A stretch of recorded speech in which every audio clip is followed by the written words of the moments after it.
vespre a tothom, buenas tardes. Pues nada, en principio, de entrada, muchas gracias a mi querida Sociedad Civil Catalana. Gracias, Elda, por la presentación y pues muy feliz de compartir este rato con todos ustedes. Gracias a Jordi por la moderación del ciclo y muy feliz también de compartir con mi buena amiga Isabel de Nuez este ratito. Bueno, pues sí, efectivamente, estamos obsesionados con la nación. Claro, la respuesta es evidente, sí, ¿no? Pero claro, ¿quiénes y quiénes son, ¿no? ¿Quiénes están obsesionados con la nación? ¿Todos los catalanes? Evidentemente no todos los catalanes, pero sí la cultura política mayoritaria, ¿no? Que es, digamos, de raíz, pues, catalanista / nacionalista. Términos que pues, a veces se confunden y se parecen, pero que yo creo que si entramos en un debate un poco más a fondo, pues realmente tienen enormes diferencias o nos pueden llevar a puntos diferentes, ¿no? Entonces, bueno, en realidad es un poco paradójico porque la nación, ¿no?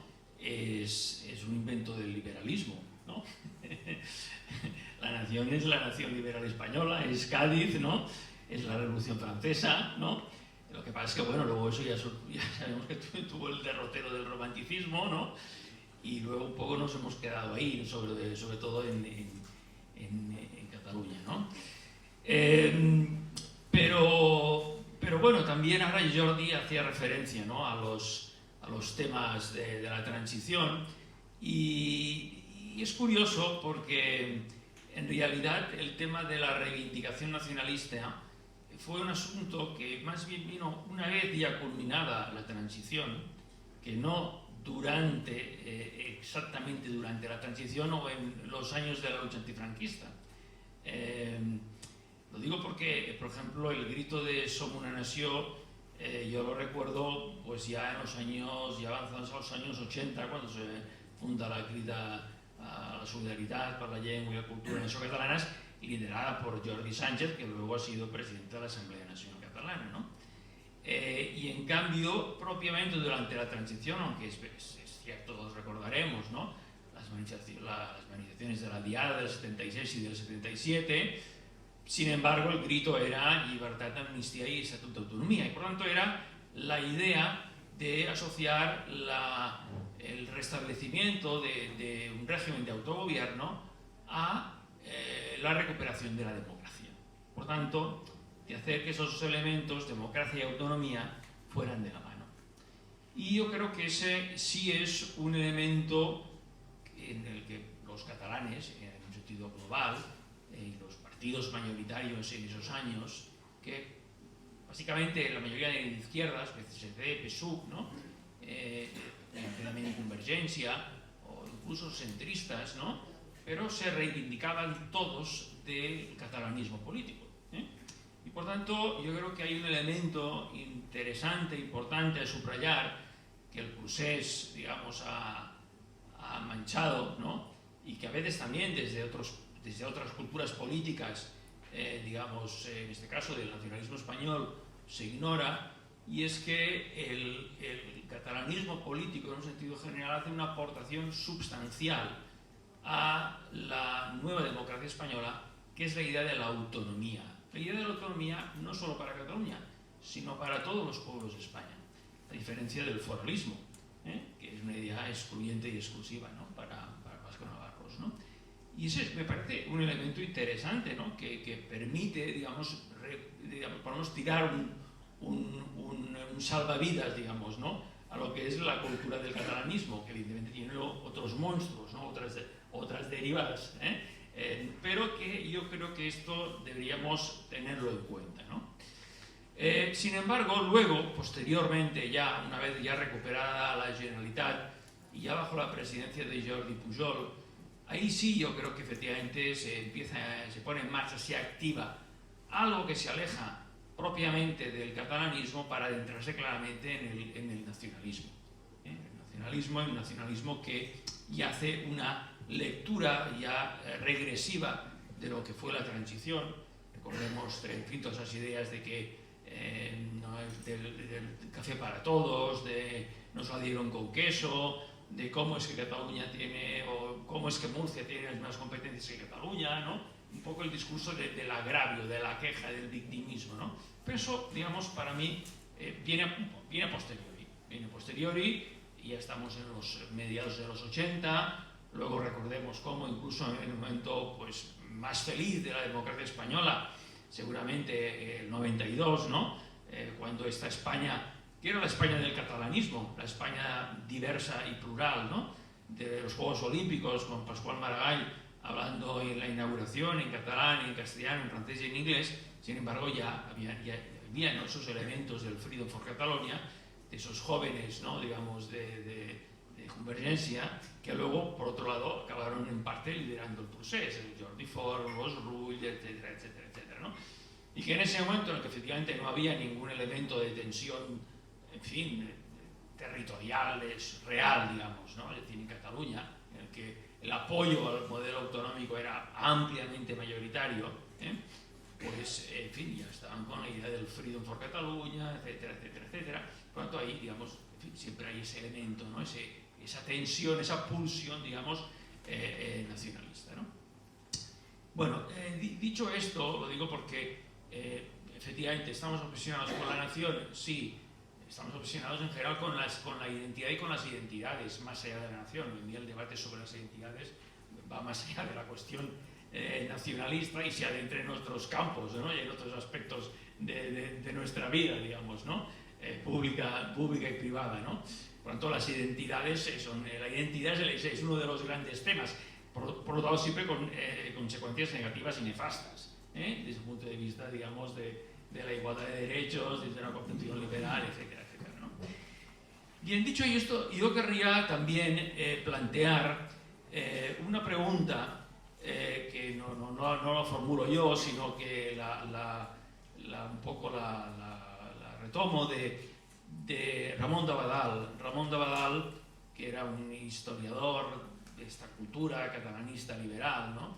Y en el año 66, en correspondencia con Américo Castro, a propósito del volumen 14 de la historia de España de Méndez Pidal, en el que Ramón de Abadal había hecho el prólogo a este volumen sobre la España cristiana, la Reconquista, etc., le dice a Américo Castro, dice, el gran problema para nosotros, los catalanes, dice, no es saber desde cuándo somos catalanes, sino desde cuándo somos españoles y qué clase de españoles somos.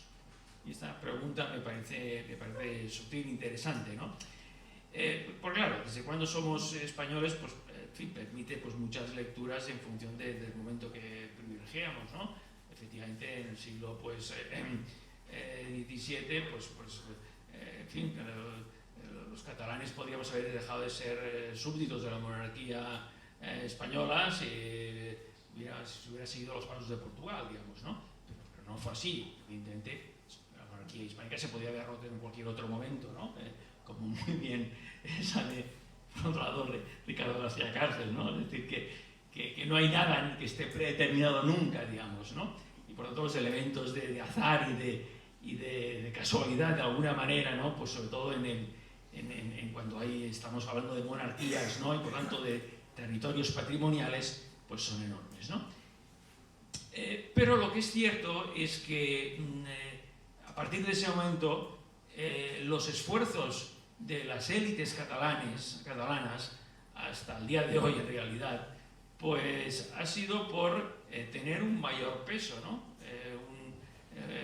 Por tener una mayor preponderancia en la gobernación, digamos, ¿no? Incluso la guerra de sucesión, la famosa guerra de sucesión del 18, pues no es más que eso, ¿no? No es más que una opción fallida de una parte de las élites catalanas que piensan que es mejor apostar por el archiduque Carlos, que está ganando la guerra, esta guerra internacional en la que se convirtió la sucesión a la corona española, están ganando en Europa, ¿no? Los anglo-holandeses, pero en cambio pues, el archiduque es incapaz de desembarcar en la península, ¿no?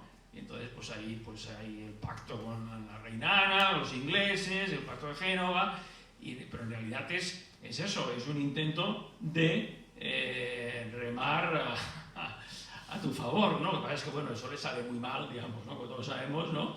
Y al final, pues, acaban, en en fin, solos, abandonados, en fin, ¿no? Y en un proceso terrible, ¿no? Pero en realidad fue eso, ¿no? Es decir, fue una traición de las élites catalanas al juramento que habían prestado pues, a Felipe V, ¿no? Pero por esa voluntad de tener mayor peso en la gobernación del Estado, ¿no? Bueno, y desde entonces lo que tenemos es un poco eso, ¿no? Y en el siglo XIX pues ya también nos encontramos este mismo proceso, ¿no? Este mismo deseo, este mismo anhelo, ¿no? Y evidentemente el catalanismo político pues en realidad responde a eso, ¿no? Que bebe también de otras fuentes, como es el federalismo, como es el carlismo, etcétera, pero que es un intento por tener ocupar un mayor peso, ¿no? Entonces, bueno, yo creo que la pregunta, ¿no? Justamente esa, ¿no? De qué clase de españoles somos, ¿no?